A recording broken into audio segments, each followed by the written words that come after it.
Hello guys, मैं बलबीर यादव आज आप लोग को ट्रिग्नोमेट्री यानी त्रिकोणमिति के बारे में बताऊंगा। ये जो चैप्टर है ये क्लास 10th से रिलेटेड चैप्टर है और इसमें हम इतने आसानी से आपको बताएंगे कुछ शॉर्टकट चीज़ें जिससे आपको ये चैप्टर इतने आसानी से समझ में आ जाएगा कि आप इसका अनुमान ही लगा सकते हैं। सबसे पहले जिन्होंने मेरे चैनल को सब्सक्राइब नहीं किया है वो सब्सक्राइब कर ले और बेल आइकन को प्रेस करके ऑल नोटिफिकेशन ऑन कर दे जिससे कि मेरा आने वाला वीडियो आपको प्राप्त हो सके। तो हम पहले देखते हैं कि ट्रिग्नोमेट्री होता क्या चीज़ है, त्रिकोणमिति किसे कहते हैं। तो बच्चों, जो त्रिकोणमिति था उसका जो शाब्दिक अर्थ होता है वो होता है त्रिभुज की भुजाओं का मापन। क्या होता है? त्रिभुज की भुजाओं का मापन। यानी अगर किसी त्रिभुज की कुछ भुजाएं और कोण दिए हैं तो उसके हम प्रयोग द्वारा उसका यूज करके हम उस त्रिभुज की अन्य भुजाएं भी ज्ञात कर सकते हैं।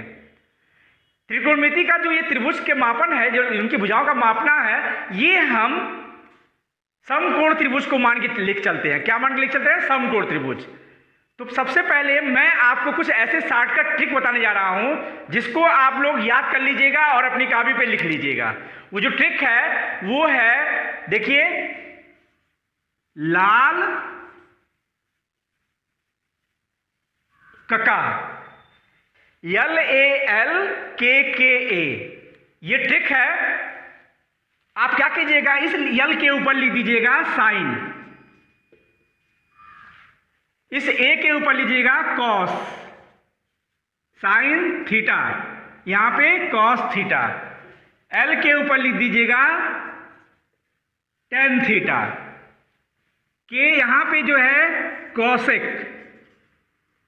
थीटा, यहां पे सेक थीटा, यहां पे कॉट थीटा। अब यहां पे समझ लीजिए कि इसमें यल क्या है। तो जो यल है वो हमारा लंब है। यल क्या है? लंब है। और ए क्या है? जो ए है हमारा वो आधार है। क्या है? आधार है। और इसमें के क्या है? के हमारा कर्ण है। के हमारा कर्ण है। अब इस त्रिभुज में देखिए, इस त्रिभुज में थीटा यानी कोण है, यानी एंगल है। तो ध्यान दीजिए, जो थीटा के सामने वाला होता है वो कहलाएगा आपका लंब, यानी थीटा के सामने वाला लंब कहलाएगा। जो हमारा 90 डिग्री है, हमने कहा था ना कि समकोण त्रिभुज लेके चला था, तो जो 90 डिग्री है तो 90 के सामने वाला क्या कहलाएगा? कर्ण। कर्ण हमेशा याद रखिएगा, कर्ण हमेशा 90 के सामने वाला ही होगा, इसको ध्यान रखिएगा। ये हमेशा कर्ण, और ये जो है बचेगा जो वो हो जाएगा आधार। अब त्रिकोणमिति में जो साइन थीटा होता है उसका जो फार्मूला है, यहां से देखिए, साइन थीटा बराबर होता है लंब बटे कर्ण। यल से लंब बोला ना, तो साइन थीटा क्या हो जाएगा? Sine theta is equal to लंब बटे कर्ण। Cos theta is equal to आधार बटे कर्ण। टेन थीटा इक्वल टू लंब बटे आधार।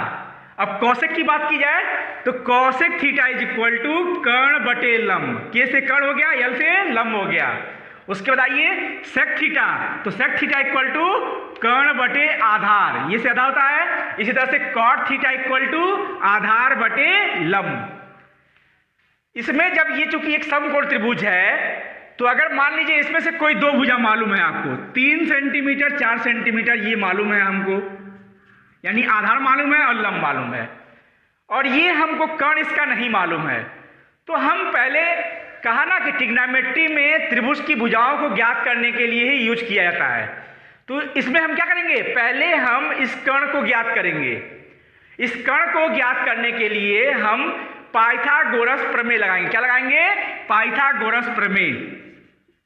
पाइथागोरस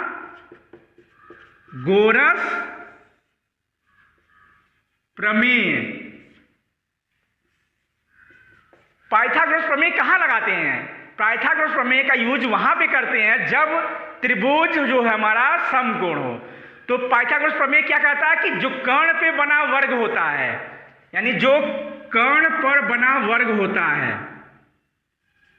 वो उनकी दो भुजाएं जो होती हैं लंब और आधार, इनके वर्ग के योगफल के बराबर होता है। यानी इसका मतलब कर्ण स्क्वायर इज इक्वल टू लंब स्क्वायर प्लस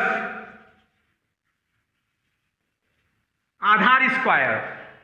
तो यानी पाइथागोरस प्रमेय से एक समकोण त्रिभुज का जो होता है उसमें कर्ण पे जो बना वर्ग होता है वो लंब पे बने वर्ग प्लस आधार पे बने वर्गों के, इन दोनों के वर्गों के योग के बराबर होता है। और इसी का फार्मूले का यूज करके हम इसका कर्ण ज्ञात करेंगे। तो इसमें आधार क्या है, यहाँ पे 3 सेंटीमीटर और हमारा लंब क्या है 4 सेंटीमीटर। तो इसी फार्मूले पे हम रख देंगे। कर्ण हमारा AC है तो लिखेंगे AC स्क्वायर इक्वल टू, फिर क्या है BC हमारा लंब है और AB हमारा आधार है। तो लंब हमारा क्या है BC, तो BC स्क्वायर प्लस आधार क्या है AB है तो लिखेंगे AB स्क्वायर। अब AB के बीच में क्या 3 सेंटीमीटर, तो क्या लिख देंगे, यानी BC की जगह पे 4 है तो 4 का स्क्वायर प्लस 3 का स्क्वायर। अब 4 का स्क्वायर करोगे तो आ जाएगा 4 4 जा 16 प्लस 3 का स्क्वायर करोगे तो आ जाएगा 3 3 जा 9। इन दोनों को ऐड कर दोगे अब तो आ जाएगा हमारा 25। AC इक्वल टू रूट में 25 लिख दोगे। यहां रूट हमने क्यों लगाया, तो आप जानते हो जब हम यहां से स्क्वायर हटाएंगे तो हम यहां क्या लगा देंगे, रूट लगा देते हैं। तो जब रूट लगाएंगे तो 25 किसका स्क्वायर रूट है, 25 5 का स्क्वायर रूट है। तो हम लिखेंगे AC इक्वल टू 5। तो आ गया हमारा कर्ण यानी 5। तो आपने देखा कि कैसे हमने यानी ट्रिग्नोमेट्री की सहायता से अगर इस एक समकोण त्रिभुज है उसकी कुछ भुजाएं मालूम हो और एक कोण मालूम हो लेकिन उसका एक भुजा नहीं मालूम है तो कैसे हम लोग ज्ञात करते हैं। तो हम लोग वहां पे किस चीज का फॉर्मूला लगाएंगे, पाइथागोरस प्रमेय का। समकोण त्रिभुज ABC में हम लगाएंगे पाइथागोरस प्रमेय से।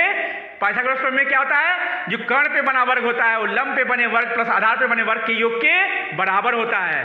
तो इसलिए इस तरह हम लिखेंगे, हमारा इसमें कर्ण क्या है AC, तो AC square is equal to BC square plus AB square. फिर वैल्यू रख देंगे, सॉल्व कर लेंगे। आशा होगा कि ये वीडियो आपको समझ में आया होगा। अगर आपको पसंद आया हो तो इसको शेयर, लाइक और कमेंट करना ना भूलिए। Thank you.